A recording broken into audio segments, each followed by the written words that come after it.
I'm going to go through the directorial filmography of the great genius of anime and also, less frequently, live-action cinema, Japan's insurmountable visionary Mamoru Oshii.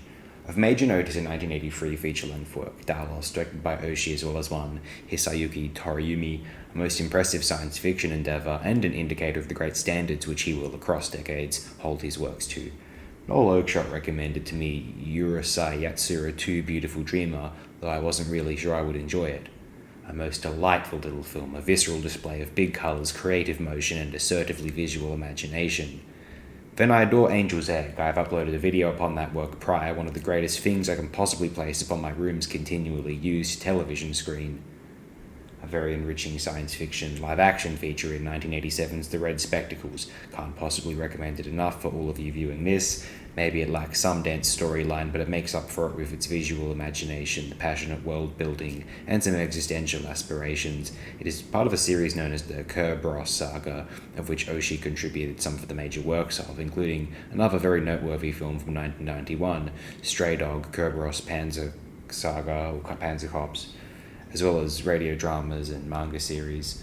There's Pat Labor and its sequel, Pat Labor 2, some of Oshii's most acclaimed and highly impressive film work. There's the highly original and unique Talking Head, which Noel Oakeshott used to champion as one of the greatest works of film art. I think he still would. Ghost in the Shell, what can you say about that? And Ghost in the Shell 2, a slightly underrated, for some time, sequel which stands today as perhaps the superior film to an already utterly mesmerizing masterwork, which says so much for the sequel, a candidate for Oshii's finest work, along with 85's Angel's Egg, in my own opinion.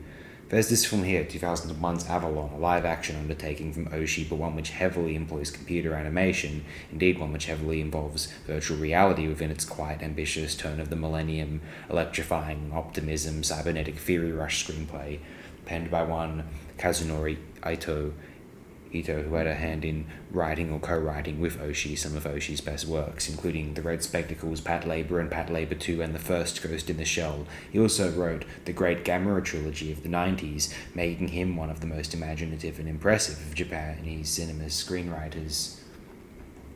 Sadly, after Ghost in the Shell 2, I'm not overwhelmingly fond of any of Oshii's feature efforts, with the exception of 2008's The Skycrawlers, which I do not consider a major classic, but is a fun work overall, I still feel. Avalon is a very watchable and techno-aesthetically distinct film. Some might complain that it feels like the early 2000s, the turn of the millennium in terms of character looks, haircuts, or the video sheen, the resolution of the image itself, and, of course, its computer-generated visual effects, but I prefer not to disdain innately the look of this era. Some hate this era because of some of the mediocrity of the mainstream popular culture of that time, although I think the ambitious artworks were highly imaginative, forward-thinking, and excited, which is more than we can say for the zeitgeists which would eventually supersede it. Maybe not one of Oshii's best films, but one of the better, one of his most interesting, infused, and now aesthetically distinct.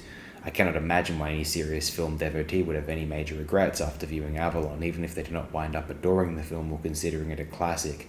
They must surely appreciate the imagination and enthusiasm of the on-screen aspirations. Some pretty cool screen caps, you can't deny that.